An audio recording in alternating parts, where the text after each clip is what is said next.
Take a drive down Los Angeles' Skid Row, filled with tents, people, and growing frustration.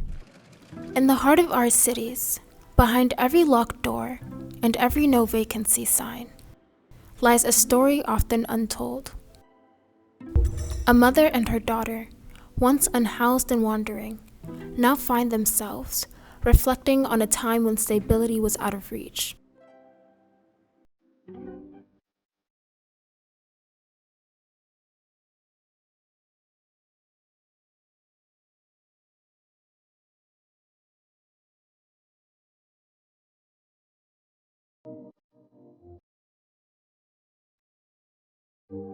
Being in a house in the streets with my mom, it was, in all honesty, very difficult in a way. You know, there was a point when my mind was only as big as Skid Row. You know, you can't leave. You're just stuck. You just you don't see anything else other than the world that you're in at the time.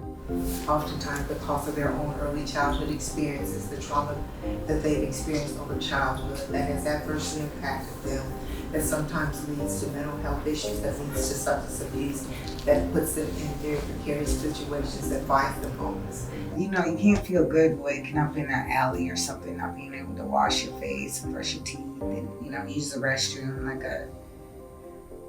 a human being should be able to.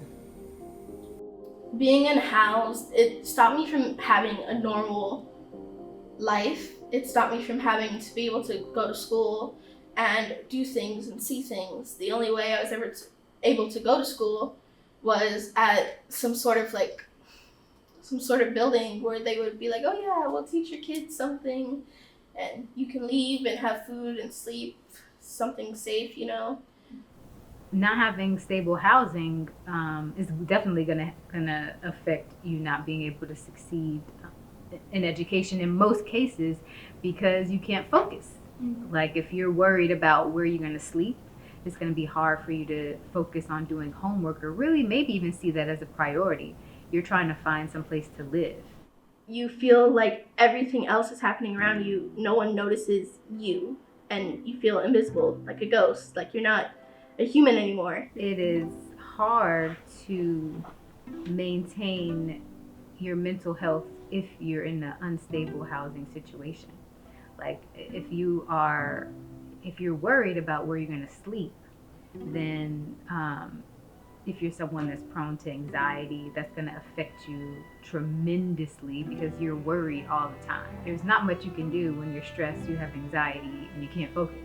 And you can make decisions, but they probably won't be the best decisions. You're making the decisions out of survival because you need someplace to live.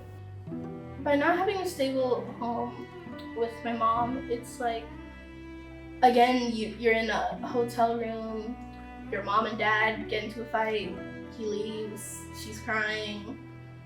You're confused on why your parents can't be normal parents like Disney Channel. You know, being homeless with 2 children. And then just the whole,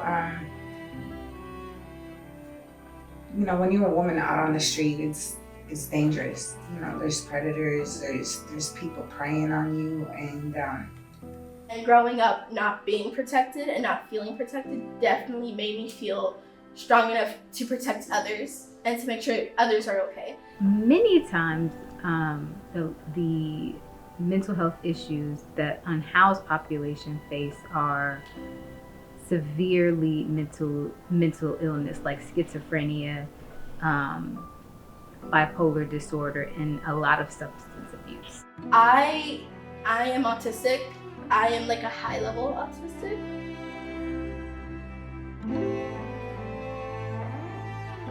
Being an autistic child and then seeing people around me act in ways I didn't understand, but not getting the help I needed. And then on top of that, dealing with a bipolar mom and dealing with a little brother, I always took care of him and made sure he was okay, but no one ever made sure to take care of me and make sure I was okay. But when you think about systemic structures in our society, you're talking about redlining, you're talking about lack of access to economic advancement, early lack of education sometimes. The program in our district that supports students that might be unhoused, students that might be living in motels or hotels with their families. And even though the district isn't able to remove them from where they're living, there are supports that are being given to them while they are living in certain areas in order for them to gain access to education. But you're looking at a very strong intergenerational dynamic, but you're also looking at all of the social dynamics around it in our society that somewhat perpetuate structural and systemic racism. Oftentimes, I think it's so complex when we're trying to decompose or deconstruct the contributing factors, but I think from an ecological perspective, you're looking at every level in our society. Well, the government could definitely make it easier for undocumented people, because there were so many times, like, even though I had American-born children,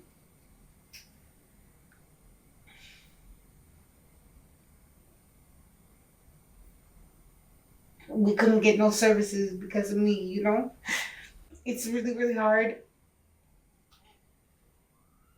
for anybody to get off the street.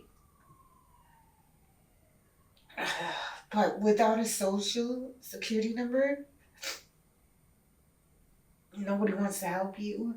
When you think about systemic racism and the structures that exist, you can't look at one particular area. There's an intersectionality, right? So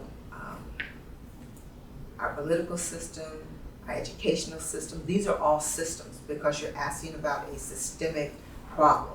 And each one of those systems in and of themselves have contributing factors and hopefully are also proactive in outreach and how to access and how to empower to ensure that more women of color have access to resources. I would like to say I'm resentful towards my mom, but at the same time, I'm also empathetic towards her.